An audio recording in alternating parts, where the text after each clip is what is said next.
Books. They take you to roads never traveled, trees never climbed, and forests never seen. But where did books actually come from? To find out, first we need to move to the ancient empire of the Chinese.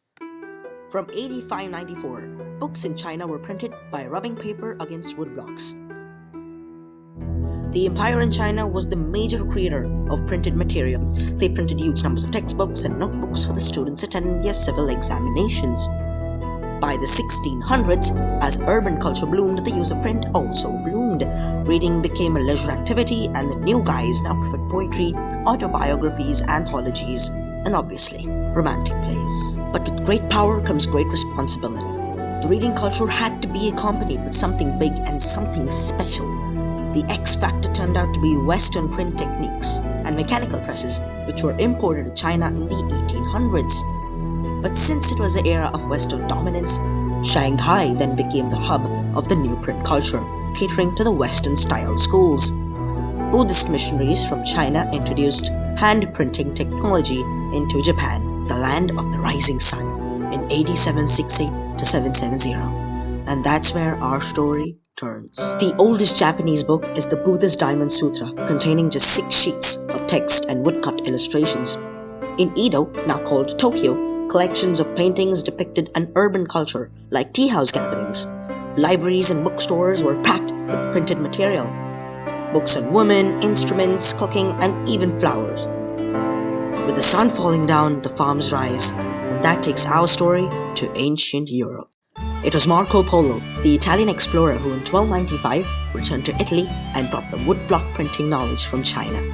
As a result, Italians began producing books with woodblocks, and soon enough, other parts of Europe too received the message.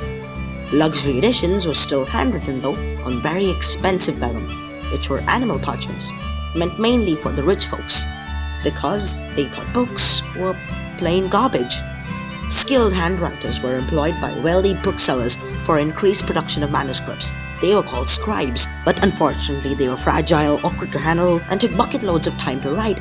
Just imagine writing an essay for each of your classmates. Multiply that into 1,000,000 and you know what I'm talking about. With the close eradication of manuscripts, woodblock printing grew and grew. But people knew that someone had to create a spark. The breakthrough occurred at Strasbourg, Germany, where Johann Gutenberg developed the first known printing press in 1430.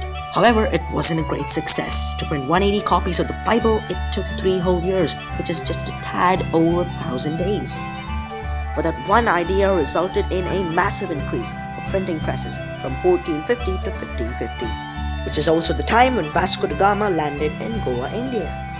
Common people now had access to books, and the oral culture of a listening public now turned to a reading public, which obviously led to a boom in the sale of printed matter. So folks, the next time you look at the latest gossip magazine, newspaper, or best-selling book, don't forget to think about the journey they had to go through.